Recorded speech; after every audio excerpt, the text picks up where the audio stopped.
अस्सलाम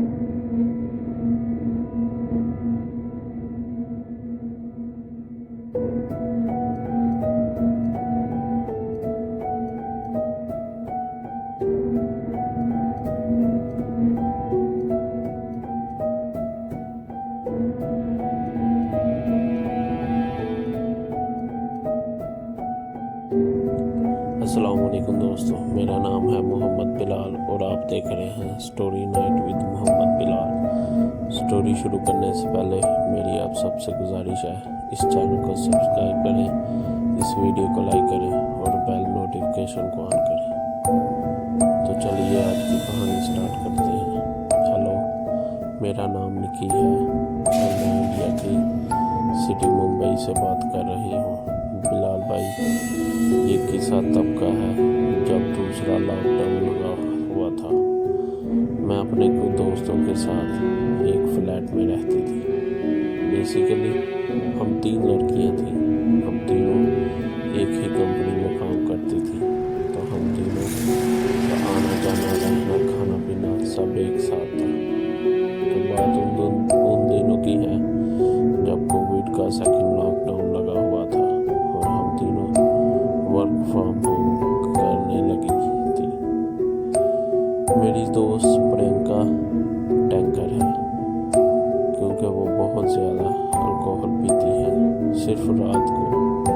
मेरी 2 दोस्तों का नाम प्रियंका और जूली है। जूली थोड़ी सी मासूम थी। हमें वर्क फ्रॉम होम मिला हुआ था। हम फुल एंजॉय कर रहे थे, क्योंकि सेकंड लॉकडाउन इतना हार्ड नहीं था। नॉर्मली हम बाहर जाके कुछ खाना पीने के लिए ला सकते थे। एक रात हम तीनों ऐसे ही मूवी देख रहे थे, द कंजरिंग 2। तो उसमें वो शैतान को बुलाती है, तो प्रियंका बोली हम भी ये करके देखें। जूली ने मना किया क्योंकि वो ज़रा डरपोक सी थी, इसलिए। नेक्स्ट डे हम स्टोर पे गए। यहाँ बिग बाज़ार स्टोर है। हम वहाँ गए तो प्रियंका को वहाँ पे ओइजा बोर्ड मिल गया, तो वो अपने साथ ले आई। उस रात बहुत तेज़ बारिश हो रही थी। हमने डिनर किया और बियर की बोतल लेके प्रियंका की जिद पे बैठ गए। हमने फुल अंधेरा करके खेलने लग गए और अपने इर्द गिर्द कैंडल जला ली।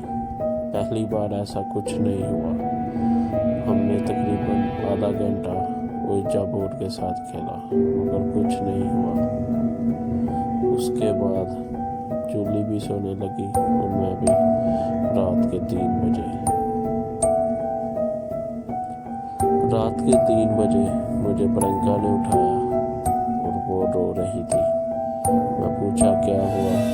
उसने बताया कि वो ओइजा बोर्ड के साथ खेल रही थी और जो वो सवाल पूछ रही थी वो वाकई सच में जवाब दे रही थी। मैं उसे कहा कि यार ऐनी बकवास न कर, सो जा, तुझे चढ़ गई है, तो नशे में है। मगर वो कहती नहीं, मुझे वो नज़र आ रहा है, वो मुझे फील हो रहा है, वो मेरे पास है, मैं उसे देख सकती हूँ। मैं उसे कहा कि जाने दे, ऐसे बातें न कर, सो जा। मुझे नहीं पता उसके बाद क्या हुआ क्या नहीं। सुबह 10 बजे मुझे जूली ने उठाया कि उठ देख उसे क्या हुआ। मैं उठी, मैं देखा तो वो फ्लैट के बाहर बालकनी थी, वहाँ बैठी हुई थी। मैं पूछा क्या हुआ। कहती सारी रात मैं नहीं सोई, उसने मुझे सोने नहीं दिया, वो सारी रात मेरे आगे पीछे घूमता रहा। मैं पूछा कौन है, किसकी बात कर रही हो। उसने बताया वो एक बुरा आदमी है जो कि बहुत खौफनाक है और वो कभी मुझे मारता है, कभी मेरे पास होता है, मुझे सोने नहीं देता। मैं कहा पर जब हमने खेला था तब तो कुछ नहीं हुआ। उसने बताया कि रात 2 बजे उसने फिर से खेला ओइजा बोर्ड के साथ और वो काफ़ी देर ओइजा बोर्ड के साथ खेलती रही। वो जो सवाल पूछती उसका वो जवाब मिलता, और कुछ देर बाद वो इंसान उसे नज़र आने लग गया। मैं बहुत ट्राई की, मेरा सारा नशा उतर गया। वो मेरे साथ गंदी हरकतें करने लगा। वो रोई जा रही थी। फिर हम लोग उठे और पास वाले मंदिर में गए। पंडित मंदिर में जाके हमने पंडित को बुलाया और पंडित को सब बताया। प्रियंका हमारे साथ नहीं गई थी, इसलिए हम पंडित को लेके घर आए। उसने आके पहले उस उल्टा बोर्ड पर कुछ पढ़ा और कहा कि ये एक शैतान जिन है जो उस दुनिया से इस दुनिया में आ गया है, और वो अब इसे लेके जाएगा।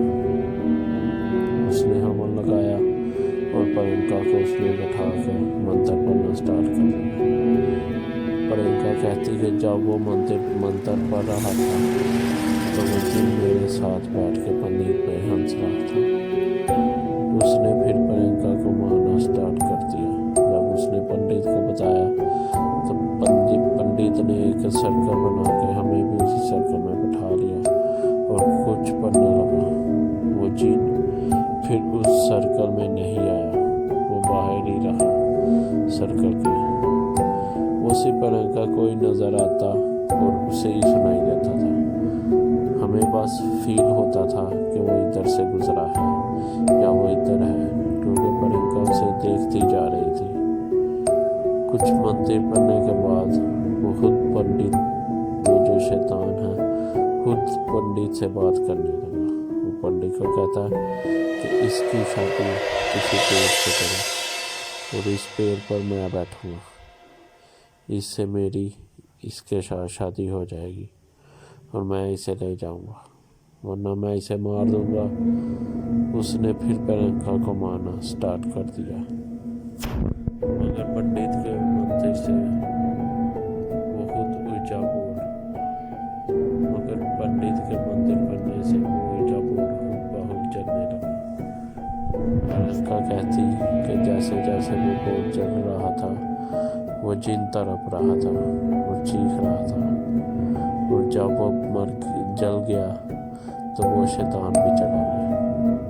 उसके बाद पंडित ने उसे 10 दिन पूजा का कहा और हनुमान चालीसा पढ़ने का कहा, वो धागा डालने को कहा। इस इंसिडेंट को काफ़ी टाइम हो गया, मगर आज भी वो कहती है कभी कभी मुझे वो फील होता है, कभी कभी ऐसा लगता है कि वो मेरे पास है, वो मेरे से इंटरेक्ट करने की कोशिश करता है। मगर पंडित ने कहा था अगर तुम्हें कभी भी वो फील हो, कभी तुम्हारे साथ कनेक्शन करने की कोशिश करे तो उसके साथ इंटरेक्ट नहीं होना, उसे सिर्फ इग्नोर करो। अब तुमने उसे बुलाया है वो तुम्हारी जान लेके जाएगा। रात भाई उसके बाद हमने वो फ्लैट छोड़ दिया और वो जगह छोड़ दी। मगर आज भी जब प्रियंका से बात होती है तो वो यही कहती है कि मुझे वो फील होता है, कभी कभी मुझे कम फील होता है, मगर कभी कभी बहुत ज़्यादा फील होता है, मगर ऐसा लगता है कि वो अब भी हर वक्त मेरे साथ है।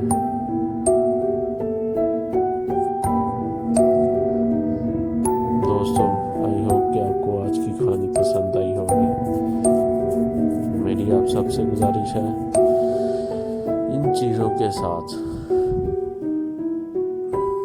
ना ही बैठे तो अच्छी बात है, वरना ये हम इंसानों में रहने के काबिल नहीं हैं। आपसे मुलाकात होगी कल इंशाल्लाह। अल्लाह हाफ़िज़।